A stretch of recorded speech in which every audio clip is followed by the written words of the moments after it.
பிரியமான சகோதர சகோதரிகளே, என்னோட அன்பின் வாழ்த்துதல்களை தெரிவித்துக் கொள்கிறேன். இன்று குருத்தோலை ஞாயிறு. இதை ஏன் ஒவ்வொரு ஆண்டும் நாம் கைப்பற்றி கொண்டிருக்கிறோம் என்பதை நாம் பார்க்கலாம். மத்தேயுவுக்கு எழுதின சுவிசேஷ புத்தகத்தில் 21ஆம் அதிகாரம் 1-12 வரை நாம் வாசித்தோமானால் தெரியும். நீங்கள் வீட்டில் எடுத்து வாசித்து பாருங்கள். அங்கே இயேசுவானவர் தன்னுடைய சீஷர் 2 பேரை அழைத்து என்ன பண்ணுகிறார், உங்களுக்கு எதிரே இருக்கிற கிராமத்துக்கு போங்க. போன உடனே அங்கே ஒரு கழுதையும் ஒரு கழுதை குட்டியாய் கட்டிருக்க காண்பீர்கள். அவைகளை அவிழ்த்து என்னிடத்தில் கொண்டு வாருங்கள் என்று சொல்கிறாங்க. யாராச்சும் கேட்டாங்கன்னா அது ஆண்டவருக்கு தேவை என்று சொல்லுங்க. இந்த நிகழ்வு எல்லாருக்கும் தெரியும். அதன்படியாகவே சீஷர்கள் கடந்து போகிறாங்க. அந்த கழுதையும் கழுதை குட்டியும் அழைத்து கொண்டு வராங்க.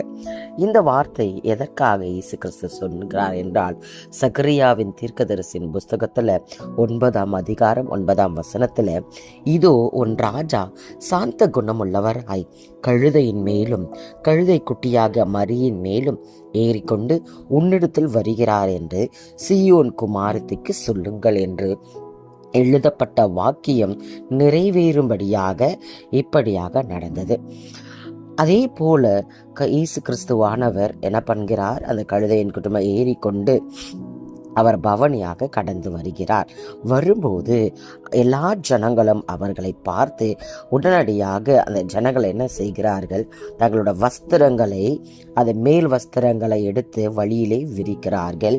வேறு சிலர் மரக்கிளைகளை தரித்து என்ன பண்றாங்க, வழியிலே பரப்பினார்கள்.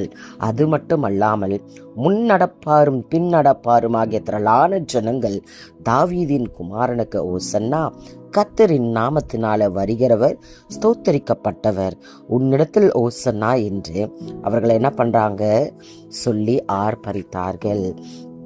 இது இப்படி போல திடீர்னு சொல்லி இந்த மாதிரி யூதர்கள் எதற்காக செய்கிறார்கள்? கிறிஸ்தவர்கள் நாம் இந்த நாளில கூட ஓசன்னா ஓசன்னா என்று பவனி கடந்து வருகிறோம். இந்த செயல் எதற்கு?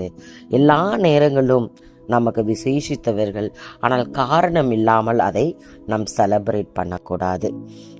இன்னும் 5 நாட்களிலே இயேசு கிறிஸ்துவானவர் சிலுவையுடைய பாடுகளை அவர் அனுபவிக்க போகிறார். அந்த நாட்களிலே அந்த ஈஸ்டருக்கு, உயிர்த்தெழுந்த ஞாயிறுக்கு ப்ரீவியஸ் சண்டே தான் இந்த பாம் சண்டேன்னு சொல்லிட்டு குறிக்கப்பட்டிருக்கிறது. எதற்காக அவர் கழுதையின் மீது ஏறினார்? எல்லாவற்றையும் இந்த நாளிலே நாம் தியானிப்போம். அந்த இடத்துல பார்த்தீங்கன்னா, ஆண்டவராகிய இயேசு கிறிஸ்து அவர்கள் கடந்து செல்லும் போது எல்லா ஆடைகளை, வஸ்திரங்களை விரிக்கிறார்கள். இலைகளை எல்லாம் தரித்து என்ன பண்றாங்க, எதிராக போடுறாங்க. இதே நிகழ்வு 1 ராஜாக்களின் புஸ்தகம் 1ஆம் அதிகாரத்துல 33வது வசனம், சாலமோன் ராஜாவை ராஜா ஆக்கும்போது அந்த இடத்துல இதற்காக கழுதை யூஸ் பண்றாங்கன்றதுக்காக இந்த ஆதாரத்தை எடுத்துக்கொள்ளலாம். அவர்கள் ராஜாவுக்கு முன்பாக பிரவேசித்த போது ராஜா அவர்களை நோக்கி, நீங்கள் உங்கள் ஆண்டவனுடைய சேவகரை கூட்டிக் கொண்டு என் குமாரனாகிய சாலமோனை என் கோவேறு கழுதையின் மேல் ஏற்றி அவனை கீகோனுக்கு அழைத்து கொண்டு போங்கள். அங்கு ஆசாரியனாகிய சாதோக்கும் தீர்க்கதரிசியாகிய நாத்தானும் அவனை இஸ்ரவேலின் மேல் ராஜாவாக அபிஷேகம் பண்ண கடவர்கள் என்று சொல்லி அந்த இடத்துல சொல்லப்படுகிறது. இன்னுமாக நியாயாதிபதிகள் 5ஆம் அதிகாரம் 10ஆம் வசனத்துல, வெள்ளை கழுதைகளின் மேல் ஏறுகிறவர்களே, நியாயஸ்தலத்தில் வீற்றிருக்கிறவர்களே. அப்படியானால் ராஜாக்கள் உட்காருவது கழுதையின் மீது தான். அந்த கழுதை ஒரு எதற்கு சிம்பிள் பார்த்தீங்கன்னா, it is not a symbol of humbleness, but it is a symbol of highness.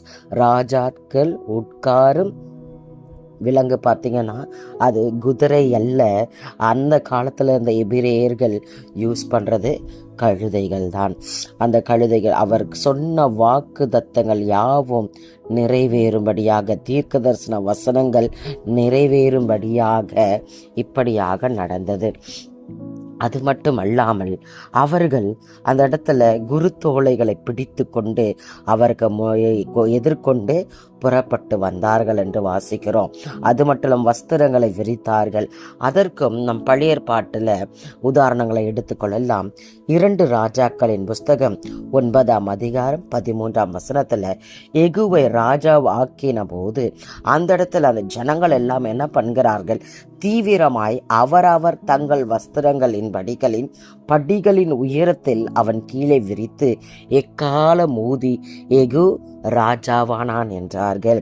அப்பொழுது ஒருவன் ராஜா ஆகிற போது அவர்கள் கொடுக்கிற கணம் அவர்களோட மேல் வஸ்திரங்களை எடுத்து விரிப்பார்கள். அது மட்டுமல்லாமல் இலைகளையும் கிளைகளையும் அவர்கள் முன்பாக வெட்டி அவர்கள் கீழே போடுவார்கள். ராஜா வருகிறார் என்றால் அவர்கள் காமிக்கிற ஒரு மரியாதை தான் அப்படியாக செய்கிறார்கள். இதுதான் அதே சங்கீதக்காரன் இந்த காரியத்தை எப்படியாக சொல்லியிருக்கிறார் என்று பார்ப்போமானால், சங்கீதம் 118ஆம் அதிகாரம் 25, 26 கர்த்தாவே ரட்சியும், கர்த்தாவே காரியத்தை வாய்க்க பண்ணும், கர்த்தருடைய நாமத்தினாலே வருகிறவர் ஸ்தோத்திரிக்கப்பட்டவர், கர்த்தருடைய ஆலயத்திலிருந்து உங்களை ஆசீர்வதிக்கிறோம். இதே எபிரேய வேதத்துல கர்த்தாவே ரட்சியும் இந்த வார்த்தைக்கு அவர்கள் யூஸ் பண்ண வார்த்தை ஓசன்னா. ஓசன்னா என்றால் கர்த்தாவே ரட்சியும். இதை ஏன் அந்த காலத்தில் இருந்த யூதர்கள் சொல்லணும்? ரட்சிப்பதற்கு இயேசு யார்? அநேகர் அவரை பிதாவுடைய குமாரன் என்று அங்கீகரிக்கவில்லை. அவரை ஃபாலோ பண்ணவங்க மட்டும்தான் அவர் தெய்வகுமாரன் சொல்லி அவர்கள் ஏற்றுக்கொண்டாங்க. ஆனால் அவர்களுக்கு ரோமருடைய அடிமைத்தனத்தில் இருந்தார்கள் யூதர்கள். அந்த ரோமனுடைய அடிமைத்தனத்தில் விடுவிக்க இவரே கழுதையின் மீது ஏறி வந்திருக்கிறார், அவர் தான் ராஜா என்று அந்த நாளில் அவர்கள் என்ன பண்றாங்க, தீர்மானிக்கிறார்கள். ஏறக்குறைய 2.5 lakhs பீப்புள் பஸ்காவை கொண்டாடும்படியாக வந்திருக்கிறாங்க.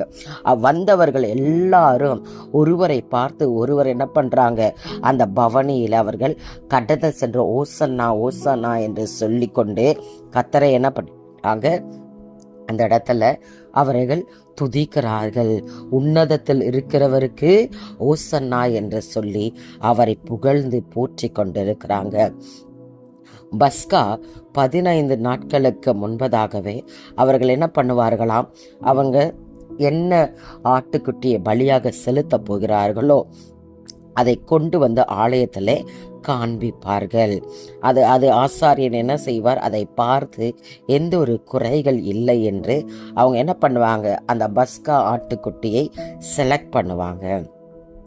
ஆனால் இந்த இடத்துல இயேசு கிறிஸ்துவானவர் ராஜாவாக கழுதையின் பவனி வருகிறார். அவர் பவனி வருகிற போது அவர் எந்த இடத்துக்கு கடந்து போக வேண்டும், அங்கு அவர் அந்த பவனியாக கடந்து செல்லும் போது இரு வழி உள்ள ஒரு பாதையில் அவர் போகிறார். வலது பக்கம் போவோமானால் அது பிலாத்துடைய கோட்டை இருக்கிறது.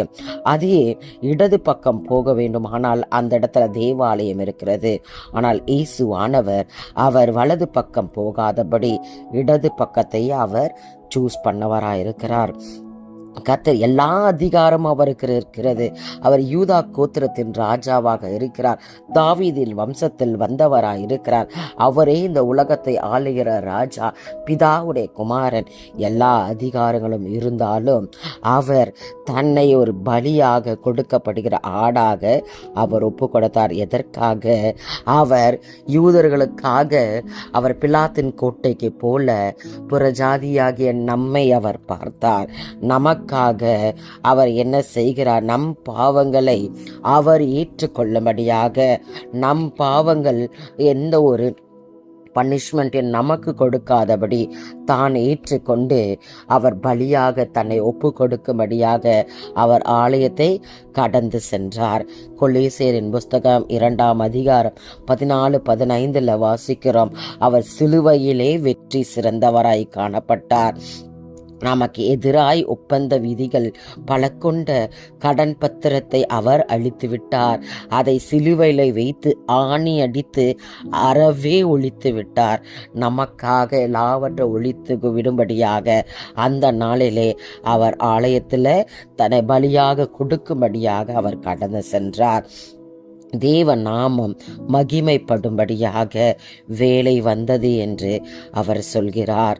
இது கர்த்தர் அது எல்லாவற்றும் நமக்காக அவர் சூஸ் பண்ணியிருக்காங்க.